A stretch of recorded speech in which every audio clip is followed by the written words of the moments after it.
Welcome back to Saturday Vibes. We're coming to you live from an Apache helicopter because for some reason TikTok taught us how to fly one.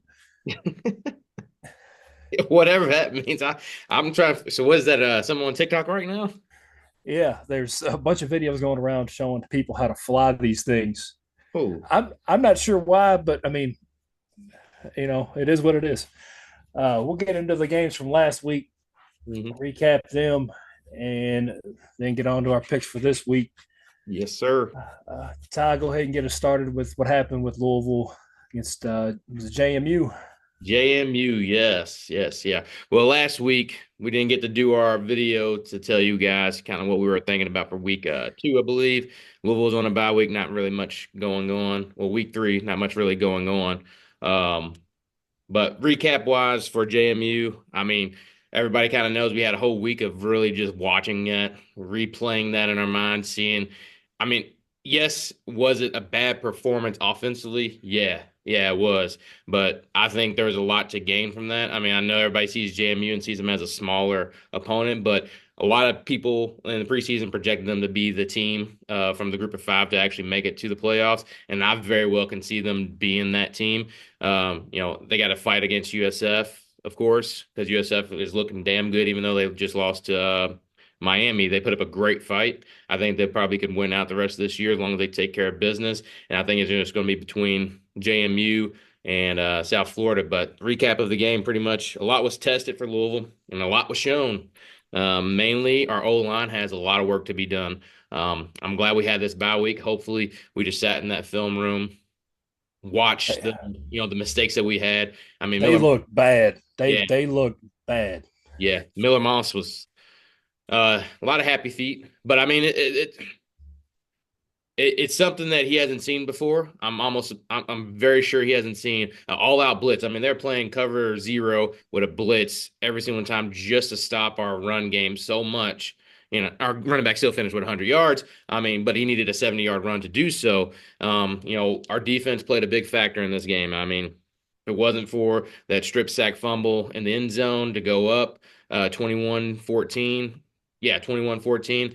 We'll be a little shaky going, at the rest of that fourth quarter. And then, like I just mentioned, Isaac Brown hit that big 70-yard run to put him away, put him to sleep, put him to bed, whatever the phrase you want to use. Isaac Brown wiped his ass with them on that run. I think we got a lot of stuff to improve on, and I'm glad we had this bye week. So I think Brom definitely, from interviews that he had this week, he said, "Yeah, we've never had that before." And it's coaching because you should know what to do on, if I'm getting all out blitz, man, I'm not doing a drop back, 3-step, 4 or 5 step, or do a 3-step drop. Sorry.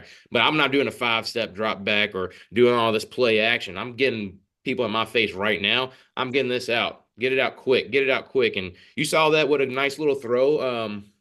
He had to Bell for a long touchdown. I mean, that was a great throw. Hit him in stride. He had to slow down just a bit because he had to fit in the window, but I feel like y'all didn't use your stars enough in that game until later on when you yeah, realized you needed to go to them.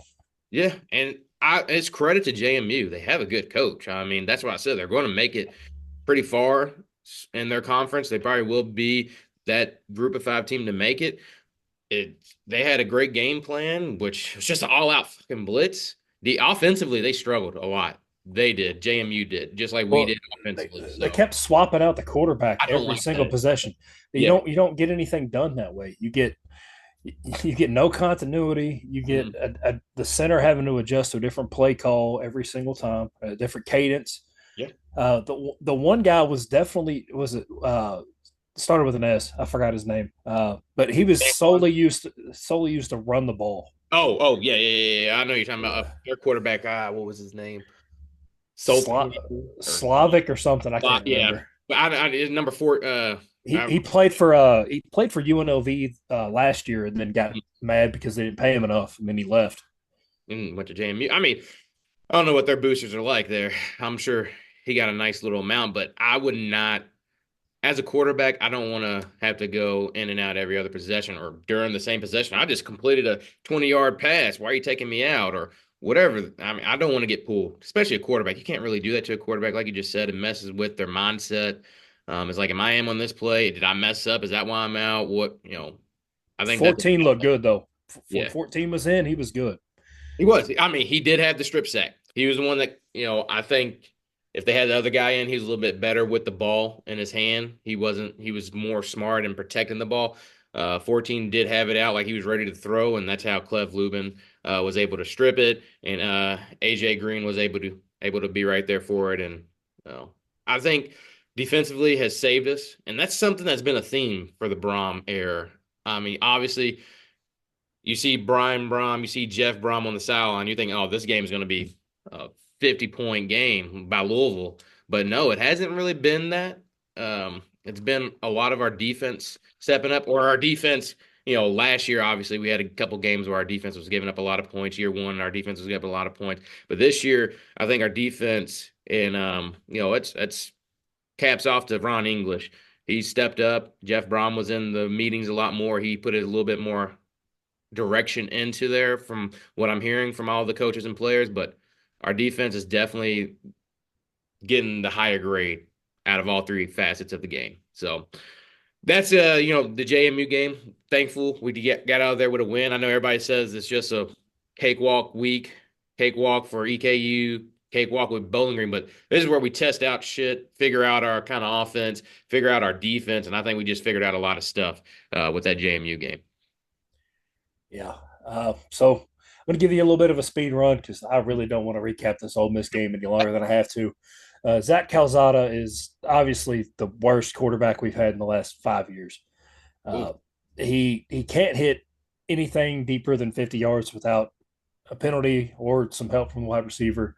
Mhm. His one deep pass, I think it was to Macklin, was uh, it, if he leads him in any sort of way, it's a walk-in touchdown. But he Mhm. underthrew him. None of his passes were over. I think he at one point he was 0 for 10 or whatever passes over 10 yards. The defense looked great. I have nothing bad to say about them. Ole Miss is legitimate on offense, and they locked them down for as long as they could. But the offense didn't help them. Uh, Seth McGowan got his 2 touchdowns. I That dude's mean, big. He's a big dude. yeah, I thought Dante Dowdell was going to play that role. Mhm. No, Seth McGowan is going to be he's going to be playing on Sundays. Yeah, yeah. He's got the size. He has the size. We did have 2 picks from Ty Bryant. He's another one of those guys. I think he's going to be playing on Sundays. Hmm. He had 2 picks early, and they were one of them was in when it's zone coverage. The other one, I think he just made a good play on the ball, but bad reads. I think. Go ahead. Oh, uh, I think Ole Miss's quarterback is going to get upset by somebody. I'm not sure who. I picked them to lose to Arkansas last week. It didn't happen. Almost did, but it's bound to happen. That dude makes way too many mistakes. Yeah, I can see it being this week. I mean, we'll get to that week 4 games, but I can see that Ole Miss slip up that you just mentioned being this week. Yeah, it's coming. I'm not sure it's going to be this week. I don't think Tulane's got the firepower to hang with them. But Yeah. So, do you think uh, offensively for UK, do you think it's time to? I mean, everybody's been saying it's the Cutter Boley. He's too young. He's unexperienced. Do you think it's time for Mark Stoops? I mean, I don't want to say it's end of the year because it's only week 4. I don't think it's end of the year. It's a lot of ball to be played. It is the SEC, so you're just getting better and better teams every week. But do you think it's time for Mark Stoops to say, "Hey, he's too young and experienced. Get Cutter Boley in there because he presents the best opportunity to get the ball moving." So.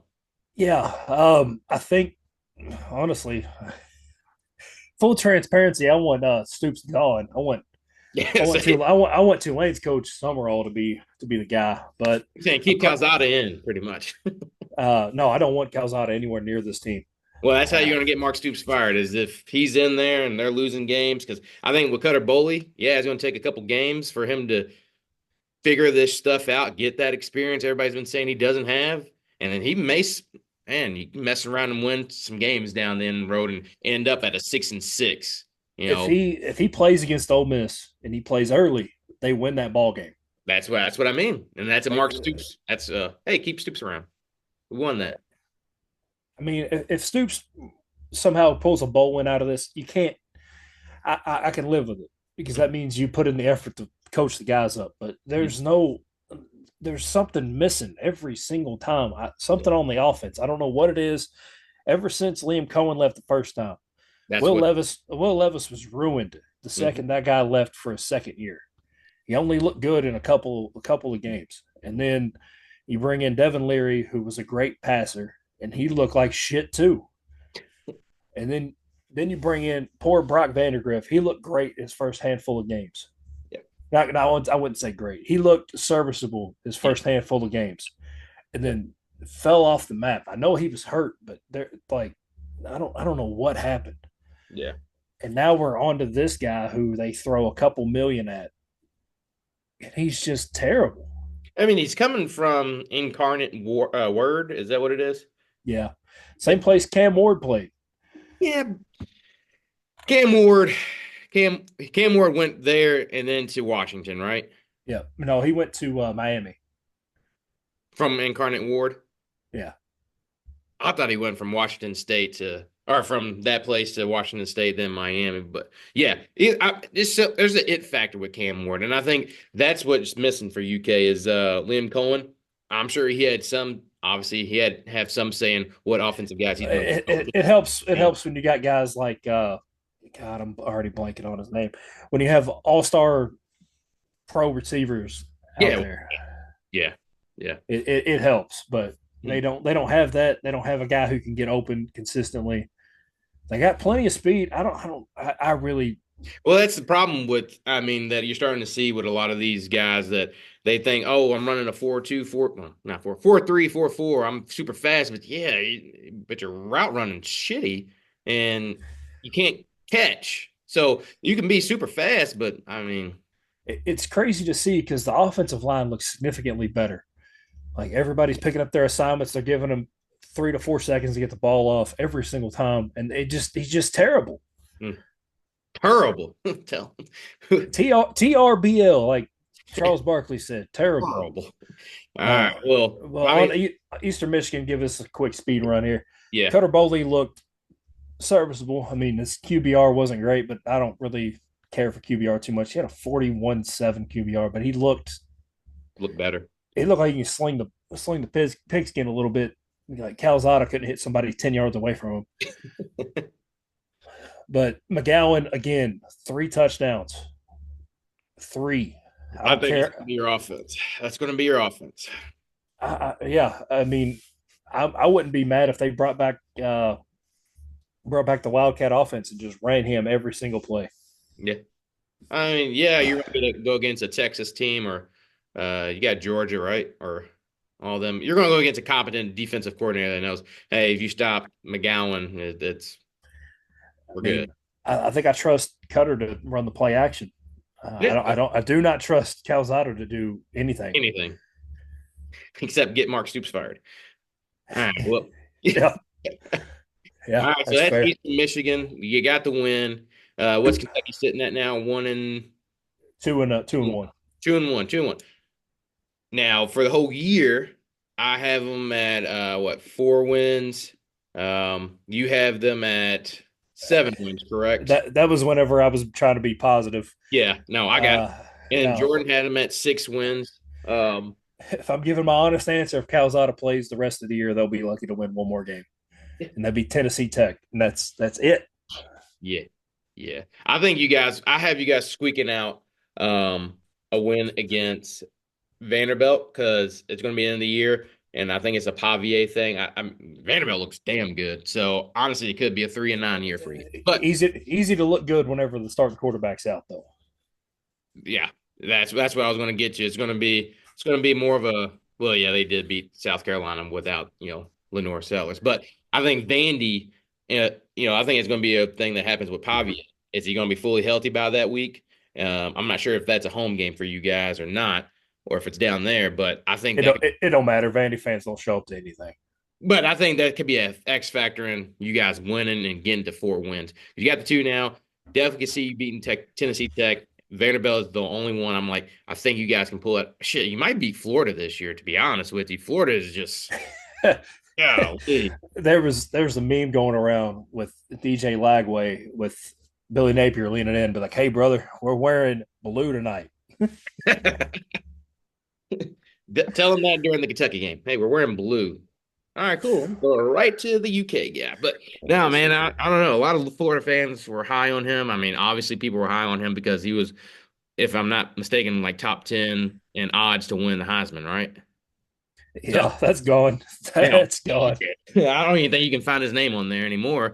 Um, but I think you might have, I don't know, man. It's something with Florida. I think it's time to move on past Billy.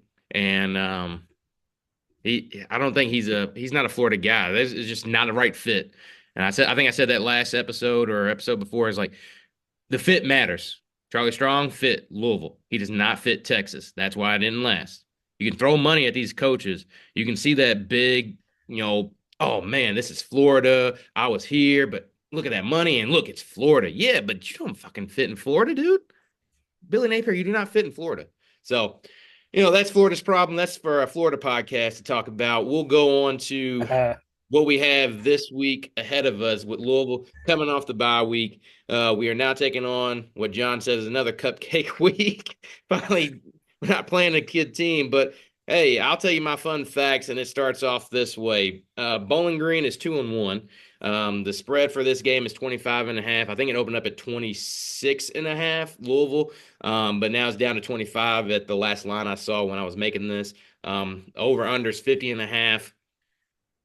Depending on what team we get out there, I think the 50.5 over is very doable. The 25 spread, I think, is, I don't A little know. high. It's a little high.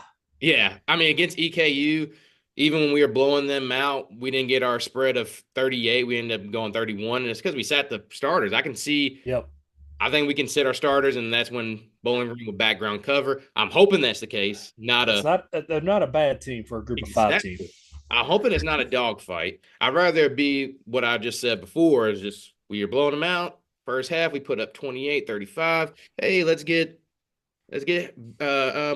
what's his name, man? Let's get Deuce in. Let's get some other guys in that we need to get experience. Let's get them playing, and then they might, backdoor cover against us. But nevertheless, Bowling Green sitting at 2-1. Their only losses to the Fighting Scott Satterfields of Cincinnati. I think it tells you enough about what I think about Bowling Green losing to Scott Satterfield. They got Um, they got Eddie George they calling the do. shots. They do. They not only have Heisman Trophy winning head coach Eddie George, they also have one of the most famous mascots, apparently, the unofficial mascot, Pudge the cat. He is an exotic short hair. I'm not a big fan of cats. I know you are. You love those little pussy cats out No, east. only the only the only the college. I don't care for cats outside of that. Oh, I thought okay. I definitely thought you Uh, were gonna run with that. What I was saying a different way. I'm glad you no, kept it no, PG. no. I'm gonna keep it. No, no. I like the other kind. I like the. We we all do, brother. But It's all good as long as Atlanta beats the other cats this weekend. That's all I care yes, about. there you go. But speaking on Heisman Trophy winning head coaches, yes, they do have Eddie George. It's his first year at Bowling Green. So, we expect this to be a big running team for us because, I mean, you have probably one of the best, arguably the best running back in college football. He's the only guy to win 2 Heisman Trophy, right? At least the last guy to win it back-to-back years. Um, John, you said we don't play anybody. Well, damn it, this is our third game going against a former national championship team. Okay, they won the national championship back in 1959. Okay, so this is another championship team we're going against here. All right, the UPI National Championship, which is for smaller schools. So they won. Their former next, coach. next to play Lindsey Wilson College, 2020 national Hey, champion. it's a national championship. Damn. All right. Former coaches, they have some actually some big name coaches that used to be there. Dwight Perry, that's the big coach that got him that big old national championship back in '59. He coached there for a little bit. The stadium's actually named after him. Little behold, Dino Babers, I believe that's his name. Yep.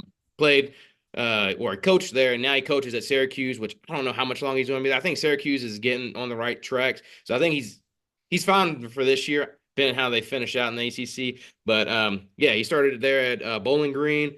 They also had Dave Cryberry Clawson from Wake Forest. Golly, the guy was probably crying back in Bowling Green days too.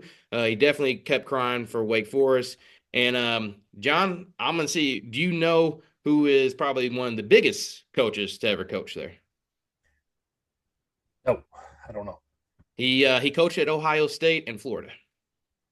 Oh, God, Urban Meyer. I knew that. Yeah. I knew that. I Urban knew that. Meyer. I was shocked to see this and hear this, but Urban Meyer coached there back in 2001, 2002. I Two knew that. great seasons. That's my fault. I know. So they had that 30 for 30 come out for Florida or the Netflix one, and I think they hit on him being there, and then he goes right to Florida after this, I believe, is how it happens. But um, ever since joining the MAC, they have won the championship 12 times. The most recent time was back in 2015. Notable alumni is Scotty Miller and hold your hats, Ohio State fans. Jack Harbaugh went there as well. So, they got some notoriety there with Scotty Miller when he played with Tom Brady for the Tampa Bay Buccaneers, and then Jack Harbaugh. I mean, he seemed like a great guy. He has two sons that are killing it in the NFL, coaching wise. One son is just needs to figure it out so we can get a Super Bowl for Lamar Jackson. But Quit blowing leads. You're making my Falcons look redeemable right now. man, 17 blown leads. That's the most since 1991. I I think don't. I don't want to hear nothing about my Falcons blowing leads anymore. Tired of it. they blew a lead in a championship game, Super Yeah, Bowl. yeah, So and Baltimore does it every other week. It's crazy exactly. work. It's nothing new. Nothing new. Fans used to it. But the keys to victory this week against Bowling Green. I just kept it short and simple. Learn from the JMU game. Learn from that pressure because teams will see that and believe that is the blueprint to beat our offense. I don't think it is. I think that just unlocked us. We saw worst case scenario against a competitive team in JMU. If we saw struggles like that against EKU, I'll be a little bit more scared. But JMU, I knew going in, they're going to be a good ball team. They put a pressure against us that we haven't seen. And I think not only did we get better player wise, I think our coaching staff got better because, we saw worst case scenario. We saw our quarterback get happy feet. We saw our old line not being able to stop anything. But we still had big explosive plays with a 60-yard bomb to a 60-yard slant for Bell and then a 70-yard run by Brown. So I think we learned from that. Let's go out there tomorrow, Saturday, and let's take care of business. Miller needs to trust in his ability to make the right throw, and then the O-line, just do your job, man. Plain and simple. That's literally all we had to do. Get your Here's guy and do your job. here's your keys to the game. Rely on your stars, run the damn ball, and then when they bite up on the run play action to Bell because that dude is going to be playing on Sundays. Oh, for sure. He topped out at 22 miles per hour on that slant. Brown too. Brown's probably going to be playing on Sundays too. I just hope he's playing for us on Saturday next year. So I'm just hoping we keep him. Not to look forward to next year. Another thing I guess I'll throw in there, I do want to start seeing I want to see Deuce Brown get a little bit better because not Deuce Brown, sorry, Duke Watson. Duke Watson. I want to see him start getting a little bit more engaged. He did have a nice touchdown catch against EKU. He was nowhere to be found in the run game that game, and then last game I don't think he really got going either. But yeah, we need to give it to our stars. When in doubt, throw it to Brown. When in doubt, throw it up to Bell. They're going to make a play. At least we need them to make a play. This is the year. Make a fucking play. It's Bowling Green. It's Bowling Green. Take care of business. I think I think Bowling Green will cover that spread. And then I think we definitely hit the over in this game. So John, who Kentucky is actually on a bye week, so thankful for you and and your spirit going into this weekend that you don't have to fight anybody. It's just chill and watch some football now, right? Yeah, pretty much. I mean, the bye week does got some hands, so just thank God we ain't the Georgia Bulldogs and we getting any speeding tickets. So Oh shit, yeah, that's true. Let's just hope nobody, does anything crazy this week. everybody makes smart decisions. Get Just go watch film. Go watch film. Get some. You Get know, the running back who should not be named off my fucking team. Wilcox, you know what? I'm just going to say his name. Get him off my team. If you haven't seen it, Google it. oh, I haven't seen it. The report about him. We'll talk about it. We can talk about it off. Everybody that's listening, I'm sure they can go and Google it and figure it out. So, all right, let's go and recap something else we're not doing great at right now. Is our pick'ems for week 3. So, I believe we all finished. We Nine all and five. 9-5. I was on Hey, fire at the end there. you caught fire. I mean, I don't. That's where I shit the bed is at the end. I was doing great going. Jordan was doing really good. Yeah, speaking of Jordans, for those probably looking to see where is the other J in our TJ&J, he's I believe catching a flight is what he told us, so he'll be here next week. But he's still leading us, I believe, overall. Let's see if he tallied it all up. 24 and 13 is what we have for me, 23 and 14 for you, 26 and 11. I believe that's from last week. So add 9 to all of those and 5 losses. So we're not doing terrible. We are above 500. So that's something most UK fans can't say the rest of the year. So let's Basketball starts in October. what's so crazy? November 11th is going to be a great day. I mean, we play our basketball game early. I just don't know how I'm gonna feel about playing basketball before football. It's never happened before, so it's going to be weird. I'm gonna feel relieved. Get a little, well, I don't know, man. It might be a little bit more stress added to your Thanksgiving time if it doesn't go the way you think it's going to go. Because then Well, you go you right might. into Thanksgiving like we freaking lost in basketball.